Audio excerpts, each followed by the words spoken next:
আমাদের সমাজে আমরা কুরবানি করি, গরু যখন 7 জন ভাগে, 4 জন ধরে ধরে টানে, পিছন থেকে 3 জন ঠেলে, যে এই গরুর উপরে বয়স্ক ভাতা উচিত, হাড়গুলো সব দেখা যায়, কথা কয় না কেন? এরকম গরু জবাই করলে গোস্ত নিয়ে টান মারবেন, এই জায়গায় চলে যাবি যশোরে, ছাড়িয়ে দিবেন, আবার আসবে এই কি লোকনাথপুর নাকি যাদুনাথপুর, কথা কয় না কেন?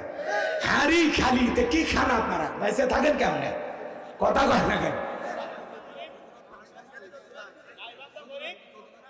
না না, ওই যে অনেকে করছে হাড়ি খেলি। আচ্ছা, যাদুনাথপুর তাই না?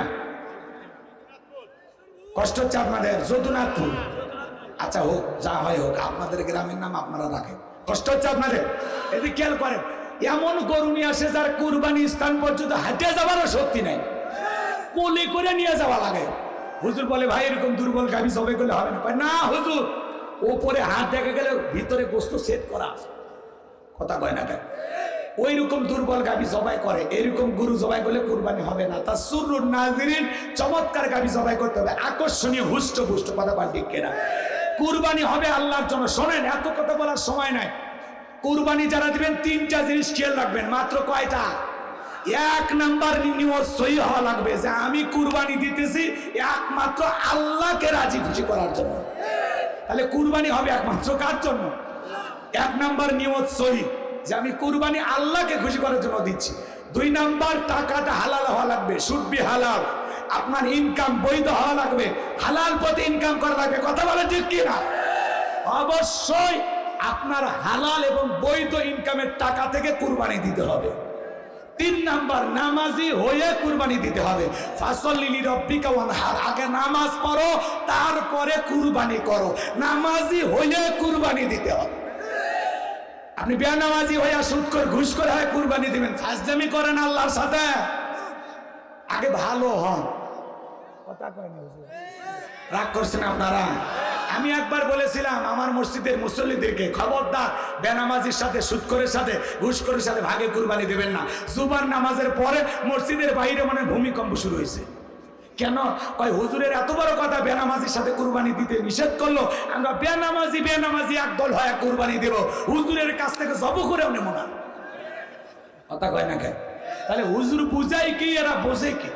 পরে ওই মসজিদে আমার চাকরি চলে গেছে, সেক্রেটারি ফোন দিয়ে কয় হুজুর আপনি আর আসেন না, কথা কয় না। ওই জায়গায় চলে গেছে। পরে আমার এসি মসজিদে চাকরি হয়েছে, ওই মসজিদে এসি ছিল না, আর একটা এসি পাইছে, আর ওরা যা বেতন দিয়েছে তার চাইতে 10 গুণ বেতন পাইছে। আল্লাহ রিজেক কমাইছে না বাড়াইছে? এই জন্য হক কথা বলা রাখবে। আপনি সুদের ওয়াজ করেন না ভয়ে থেকে, সুদখোর সভাপতি, আপনি সভাপতির দিকে তাকায় ওয়াজ করলে হবে? আপনি সভাপতিকে আরো বাঁশ দিয়ে সোজা করবেন। ওই যতদিন সুদ না ছাড়ছে প্রত্যেক মাসে 1 দিন করে সুদের ওয়াজ করবেন।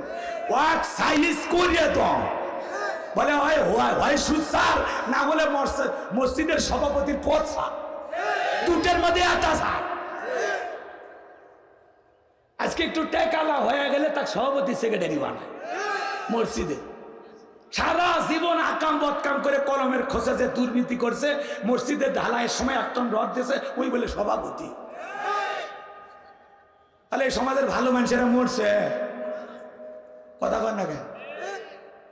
যারা আল্লাহওয়ালা, নিয়মিত 5 ওয়াক্ত নামাজ পড়ে, এলাকার সবচেয়ে সম্মানিত ব্যক্তি, ভদ্র ব্যক্তি, কোরআন হাদিসের একটু এলেম আছে, যোগ্যতা আছে, আপনাদের গ্রামের মধ্যে যারা আলেম, এদেরকে সভাপতি বানাবেন।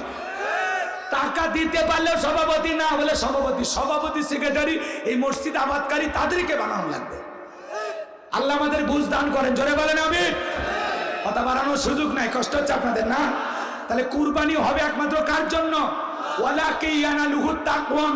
আল্লাহ বলে বান্দা কয় লাখ টাকার গরু দিলে ওইটা দেখি না, আমি আল্লাহ দেখি তোর অন্তরে তাকওয়া, তোর অন্তরে যেটা আছে আমি আল্লাহ সেইটা কবুল করি। লোক দেখানোর জন্য কুরবানি না, কুরবানি আল্লাহর জন্য। আপনি যদি 20,000 টাকার একটা ছাগলও দেন, নিয়ত সহি, টাকা হালাল, নামাজি হয়ে যদি কুরবানি দিতে পারেন, ওই ছাগলের রক্ত জমিনে পড়ার আগে আরশের মালিক আল্লাহর কাছে কবুল হয়ে যাবে। এই জন্য কুরবানি নিয়ে আর বিস্তারিত কথা বললাম না, আলেমদের কাছে বিস্তারিত জেনে নেবেন। আল্লাহ বোঝার তৌফিক দান করেন, জোরে বলেন আমিন। এবার শেষ আয়াত, ইন্না শানিয়াকা হুয়াল আবতার। আল্লাহু আকবার। আমার আল্লাহ ডেকে বলেন, নবী গো আপনাকে যারা লেজ কাটা নির্বংশ বলে আপনি মন খারাপ করবেন না, কষ্ট মনের মধ্যে নেবেন না। ওই আবুল আবুদ বা সাইবা ওদের বংশে বাতি যেন কেউ থাকবে না, আমি আল্লাহ ওদেরকে নির্বংশ করে ছাড়বো। এই দুনিয়ার জমিনে ওদের নাম নেওয়ার মতো মানুষ থাকবে না। নবী গো, আপনার ছেলে সন্তানগুলোকে শিশুকালে নিয়েছে, আপনি মন খারাপ করবেন না। আপনার কোটি কোটি রুহানি সন্তানকে আমি আল্লাহ জমিনে পাঠাবো। বলেন আল্লাহু আকবার। যারা আপনার জন্য ভালোবাসায় জীবন দিতে রাজি, আল্লাহু আকবার বলেন। আজকে পৃথিবীতে 700 কোটির উপরে মানুষ, এর মধ্যে 200 কোটি মুসলমান। আমরা সবাই রসুলের রুহানি সন্তান। যে ফ্রান্সের লোকেরা নবীকে নিয়ে কার্টুন প্রদর্শন করলো, নাকটা ব্যাকা করে মুখে কয়েকটা দাড়ি দিয়ে বলে ইনি মুহাম্মদ, জোরে কর নাউজুবিল্লাহ। আমার নবী কি দেখতে কার্টুনের মতো? দুনিয়ার সবচাইতে সুন্দর মানুষটির নাম মুহাম্মাদুর রাসূলুল্লাহ সাল্লাল্লাহু আলাইহি সাল্লাম। আকাশ আর জমিনে আল্লাহর চাইতে সুন্দর মানুষ আর দ্বিতীয় কেউ না। কথা কয় না? আল্লাহ রসুলের চাইতে সুন্দর মানুষ আর কেউ আছে? যে রসুলের চরিত্রে সার্টিফিকেট আল্লাহ দিয়ে বলেন ওয়া ইন্নাকা লাআলা খুলুকিন আযীম। নবী গো, আপনি হলেন পুত পবিত্র মহান চরিত্রের অধিকারী। আযীম আরবিতে এমন একটি শব্দ যার গভীরতা মাপা যায় না। তাহলে রসুলের চরিত্রের সার্টিফিকেট দিয়েছেন কে? তার ফ্রান্সের লোকেরা গালি দেয়। মনে রাখবেন, এই দুনিয়ার জমিনে নবীকে গালি দেবে যারা অবৈধ জারর সন্তান, তারা। নবীকে যারাই গালি দিবে তাদের জন্মের ঠিক নাই। ওয়ালিদ বিন মুগিরা মক্কা নগরীতে রাসূলকে গালি দিয়েছিলেন, অকাত্য ভাষায় গালিগালাজ করতেছেন। আল্লাহ আসমান থেকে আয়াত নাজিল করে বলেন উতুল্লিম বাদা যালিকা জানিম। নবী গো, এই ওয়ালিদ বিন মুগিরা আপনাকে কেন গালি দেয়? কারণ এ হলো পিতৃ পরিচয়হীন জারর সন্তান, একটা বাস্টার্ড। কথা বলেন ঠিক কি না? আমার ভাইরা ভালো করে শুনবেন, ওয়ালিদ বিন মুগিরা আরবের মানুষ। এই কথা শোনার সঙ্গে সঙ্গে বলে নবী আপনি থাকেন, আমি আমার মায়ের কাছে গেলাম। ছেলেটা বৈধ না অবৈধ জানে কে? ফ্যাক্টরির মালিক। কথা বলেন ডেকে না? এইবার তার মায়ের কাছে চলে গেছেন। তার মায়ের নাম ছিল ঝর্ণা। ডেকে বলে মা, যা বলবি করবি না কোনো তাল বাহানা। আমাকে নবী বলেছেন উতুল্লিম বাদা যালিকা জানিম, আমি নাকি পিতৃ পরিচয়হীন জারর সন্তান, আমার নাকি জন্মের ঠিক নাই। এ মা, যা বলবি সত্য বলবি। মহিলা তখন মনে মনে ভাবে এত গোপন খবর নবী জানলো কেন? নবী তো জানতেন না, নবীকে জানিয়ে দিয়েছেন তিনি কে? আরেকটু জোরে বলেন তিনি কে? আমার ভাইরা, এইবার ওয়ালিদ বিন মুগিরার মা বলতেছে বাবা, আমারও বয়স হয়ে গেছে, এক পা কবরে ঢুকছে, আমিও মিথ্যা বলবো না, যা বলবো সত্য বলবো। তোর বাবা ব্যবসা বাণিজ্যের কাছে এতটাই ব্যস্ত ছিল, তোর বাবা ব্যবসা বোঝে, টাকা আছে নে, তোর মায়ের মন বোঝে না। কথা কয় না? তোর বাবা দিনের পর দিন চলে যায়, আমার যৌবনের সোনালী দিনগুলো চলে যায়, তোর বাবা আমার কাছে আসে না, আমাকে ভালোবাসে না। সে যে কেন আসে না, কিছু ভালো লাগে না। এবার আসুক, তার আমি মজা দেখাবো। কষ্ট পাচ্ছেন আপনারা? মন খারাপ করবেন না। হয়তো যুবক বয়সে দাড়ি রাখছেন, যদি আপনার বউ আপনার দাড়ি নিয়ে সমালোচনা করে, যে বউ রসুলের দাড়ি পছন্দ করে না, সে আবার আপনারা কি ভালোবাসা দেবে? কথা ঠিক না? এবার চলেন, হাউজে কাউসারের পানি পান করতে হলেও কাজ করতে হবে দুইটি। জোরে বলেন কয়টি? দুইটা আঙ্গুল তুলে দেখেন, সবাই দেখেন, আল্লাহ কবুল করেন। বলেন তো কাজ করতে হবে কয়টি? এবার আল্লাহ জানায় দিলেন 2 নাম্বার আয়াত, সবাই তিলাওয়াত করেন। ফাসাল্লিলি রাব্বিকা ওয়ানহার, ফাসাল্লিলি রাব্বিকা ওয়ানহার। 1 নাম্বার ফাসাল্লিলি রাব্বিকা, রবের উদ্দেশ্যে সালাত, নামাজ হবে একমাত্র কার জন্য? কুল ইন্না সালাতি ওয়া নুসুকি ওয়া মাহইয়ায়া ওয়া মামাতি লিল্লাহি রাব্বিল আলামিন।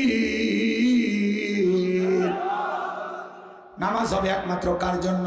আমার আল্লাহ ডেকে বলেন নবীজি আপনি বলুন, আমার নামাজ, আমার কুরবানি, আমার জীবন, আমার মরণ লিল্লাহি রাব্বিল আলামিন, আসমান জমিনের প্রতিপালকের জন্য। বলেন আল্লাহু আকবার। فليعبدوا رب هذا البيت الذي أطعمهم من جوع وآمنهم من خوف। আল্লাহ রেখে বলেন এই ঘরের মালিকের ইবাদত করো। ইবাদত যদি ইবাদতের মতো করতে পারো, নামাজ যদি নামাজের মতো আদায় করতে পারো, আমি আল্লাহ 2টা জিনিস দেব। 1 নাম্বার, রিজিকের টেনশন করা লাগবে না। যে বান্দা 5 ওয়াক্ত সালাতে মাথা নত করবে, আমি আল্লাহ তাকে রিজিকের ব্যবস্থা করে দেব। 2 নাম্বার, ওই বান্দার জীবনের কোনো হয়রানি পেরেশানি হতাশা থাকবে না, ভয় থাকবে না। সকল ভয় থেকে জানমালের নিরাপত্তা আমি আল্লাহ দিব। সমাজের সবাই যদি 5 ওয়াক্ত নামাজি হয়ে যায়, ওই সমাজের চোর থাকবে না, ধর্ষক থাকবে না, সমাজ হবে পবিত্র। কথা কোন ঠিক কি না? আমার ভাইরা, তাহলে আল্লাহ বলেন ফাসাল্লি লিরাব্বিকা ওয়ানহার। এক নাম্বার রবের উদ্দেশ্যে সালাত। নামাজ হবে একমাত্র কার জন্য? আল্লাহকে রাজি খুশি করার জন্য, একমাত্র আল্লাহকে পাওয়ার জন্য। 5 ওয়াক্ত সালাত কারা কারা আদায় করবেন? 2 হাত তুলে দেখেন। আপনার আল্লাহ কবুল করেন, জোরে বলেন আমিন। ভাই, মুসলমানের কাছে যদি নামাজের ওয়াজ করা লাগে এর চাইতে দুঃখ আর নাই। তারপরে আমরা বলতেছি উপদেশ হিসাবে, নামাজ 5 ওয়াক্ত ফরজ আমরা সবাই জানি, পাশাপাশি তাহাজ্জুদ পড়বো ইনশাআল্লাহ।